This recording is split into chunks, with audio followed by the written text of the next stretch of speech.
El túnel, de Ernesto Sábato. Capítulo 8.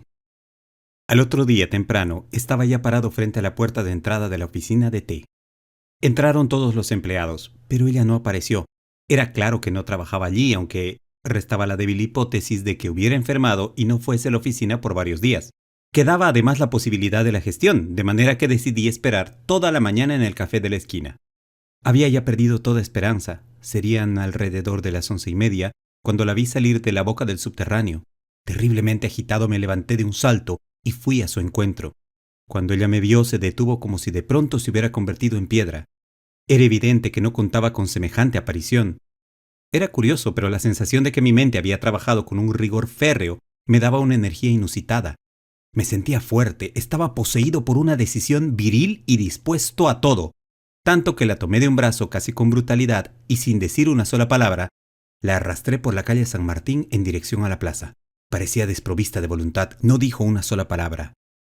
Cuando habíamos caminado unas 2 cuadras me preguntó, ¿a dónde me lleva?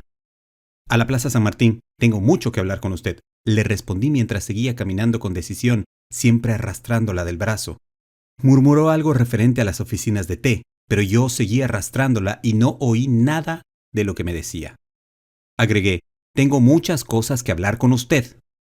No ofrecía resistencia. Yo me sentía como un río crecido que arrastra una rama. Llegamos a la plaza y busqué un banco aislado. ¿Por qué huyó? Fue lo primero que le pregunté. Me miró con esa expresión que yo había notado el día anterior cuando me dijo, la recuerdo constantemente. Era una mirada extraña, fija, penetrante. Parecía venir de atrás. Esa mirada me recordaba algo. Unos ojos parecidos, pero no podía recordar dónde los había visto. No sé, respondió finalmente. También querría huir ahora. Le apreté el brazo. Prométame que no se irá nunca más. La necesito mucho, le dije. Volvió a mirarme como si me escrutara, pero no hizo ningún comentario. Después fijó sus ojos en un árbol lejano. De perfil no me recordaba nada. Su rostro era hermoso, pero tenía algo duro. El pelo era largo y castaño. Físicamente no aparentaba mucho más de 26 años, pero existía en ella algo que sugería edad. Algo típico de una persona que ha vivido mucho. No canas ni ninguno de esos indicios puramente materiales, sino algo indefinido y seguramente de orden espiritual. Quizá la mirada, pero ¿hasta qué punto se puede decir que la mirada de un ser humano es algo físico? Quizá la manera de apretar la boca, pues, aunque la boca y los labios son elementos físicos, la manera de apretarlos y ciertas arrugas son también elementos espirituales. No pude precisar en aquel momento, ni tampoco podría precisarlo ahora, qué era, en definitiva, lo que daba esa impresión de edad. Pienso que también podría ser el modo de hablar. Necesito mucho de usted, repetí. No respondió. Seguía mirando el árbol. ¿Por qué no habla? Le pregunté. Sin dejar de mirar el árbol, contestó. Yo no soy nadie. Usted es un gran artista. No veo por qué me puede necesitar. Le grité brutalmente. Le digo que la necesito, ¿me entiende? Siempre mirando al árbol, musitó. ¿Para qué? No respondí en el instante. Dejé su brazo y quedé pensativo. ¿Para qué? En efecto. Hasta ese momento no me había hecho con claridad la pregunta y más bien había obedecido a una especie de instinto. Con una ramita comencé a trazar dibujos geométricos en la tierra. No sé, murmuré al cabo de un buen rato. Todavía no lo sé. Reflexionaba intensamente y con la ramita complicaba cada vez más los dibujos. Mi cabeza es un laberinto oscuro. A veces hay como relámpagos que iluminan algunos corredores. Nunca termino de saber por qué hago ciertas cosas. No es eso. Me sentía bastante tonto. De ninguna manera era esa mi forma de ser. Hice un gran esfuerzo mental. ¿Acaso yo no razonaba? Por el contrario, mi cerebro estaba constantemente razonando como una máquina de calcular. Por ejemplo, en esta misma historia, ¿no me había pasado meses razonando y barajando hipótesis y clasificándolas? Y en cierto modo, ¿no había encontrado a María al fin, gracias a mi capacidad lógica? Sentí que estaba cerca de la verdad, muy cerca, y tuve miedo de perderla. Hice un enorme esfuerzo. Grité, «No es que no sepa razonar. Al contrario, razono siempre. Pero imagine usted un capitán que en cada instante fija matemáticamente su posición y sigue su ruta hasta el objetivo con un rigor implacable, pero que no sabe por qué va hacia ese objetivo, ¿entiende?» Me miró un instante con perplejidad. Luego volvió nuevamente a mirar el árbol.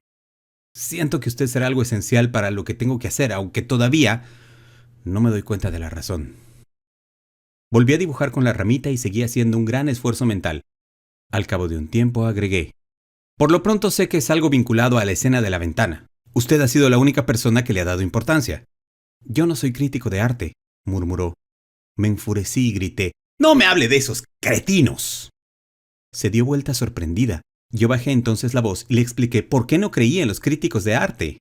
En fin, la teoría del bisturí y todo eso. Me escuchó siempre sin mirarme y cuando yo terminé comentó: usted se queja, pero los críticos siempre lo han elogiado. Me indigné. ¡Peor para mí!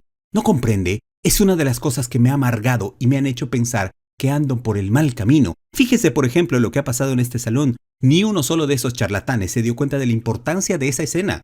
Hubo una sola persona que le ha dado importancia: usted. Y usted no es crítico. No, en realidad hay otra persona que le ha dado importancia, pero negativa. Me lo ha reprochado. Le tiene aprensión, casi asco.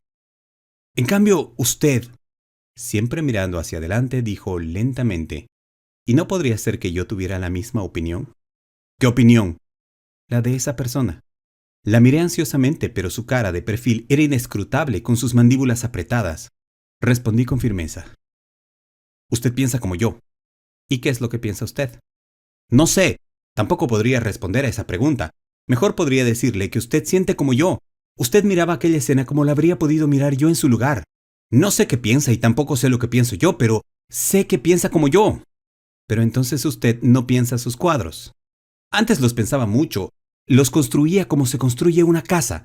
Pero esa escena no. Sentía que debía pintarla así, sin saber bien por qué. Y sigo sin entender. En realidad no tiene nada que ver con el resto del cuadro y hasta creo que uno de esos idiotas me lo hizo notar. Estoy caminando a tientas y necesito su ayuda porque sé que siente como yo. No sé exactamente lo que piensa usted. Comenzaba a impacientarme. Le respondí secamente: ¿no le digo que no sé lo que pienso? Si pudiera decir con palabras claras lo que siento, sería casi como pensar claro, ¿no es cierto? Sí, es cierto. Me callé un momento y pensé, tratando de ver claro. Después agregué: podría decirse que toda mi obra anterior es más superficial. ¿Qué obra anterior? La anterior a la ventana. Me concentré nuevamente y le dije: no, no es eso exactamente. No es eso. No es que fuera más superficial. ¿Qué era verdaderamente? Nunca hasta ese momento me había puesto a pensar en este problema. Ahora me daba cuenta hasta qué punto había pintado la escena de la ventana como un sonámbulo. No, no es que fuera más superficial, agregué como hablando para mí mismo. No sé, todo esto tiene algo que ver con la humanidad en general, ¿comprende? Recuerdo que días antes de pintarla había leído que en un campo de concentración alguien pidió de comer y lo obligaron a comerse una rata viva. A veces creo que nada tiene sentido. En un planeta minúsculo que corre hacia la nada desde millones de años, nacemos en medio de dolores, crecemos, luchamos, nos enfermamos, sufrimos, hacemos sufrir, gritamos, morimos, mueren. Y otros están naciendo para volver a empezar la comedia inútil. ¿Sería eso verdaderamente? Me quedé reflexionando en esa idea de la falta de sentido.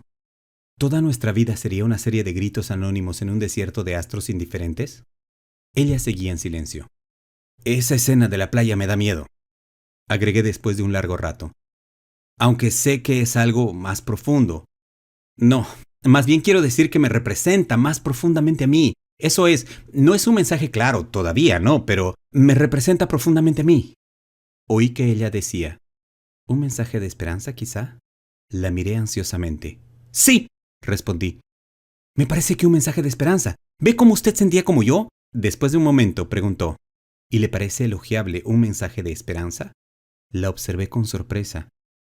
No, repuse. Me parece que no. ¿Y usted qué piensa? Quedó un tiempo bastante largo sin responder. Por fin volvió la cara y su mirada se clavó en mí. La palabra elogiable no tiene nada que hacer aquí, dijo, como contestando a su propia pregunta. Lo que importa es la verdad. ¿Y usted cree que esa escena es verdadera? Pregunté, casi con dureza. Afirmó: claro que es verdadera. Miré ansiosamente su rostro duro, su mirada dura. ¿Por qué esa dureza? Me preguntaba por qué. Quizás sintió mi ansiedad, mi necesidad de comunión, porque por un instante su mirada se ablandó y pareció ofrecerme un puente. Pero sentí que era un puente transitorio y frágil colgado sobre un abismo. Con una voz también diferente agregó: pero no sé qué ganará con verme. Hago mal a todos los que se me acercan.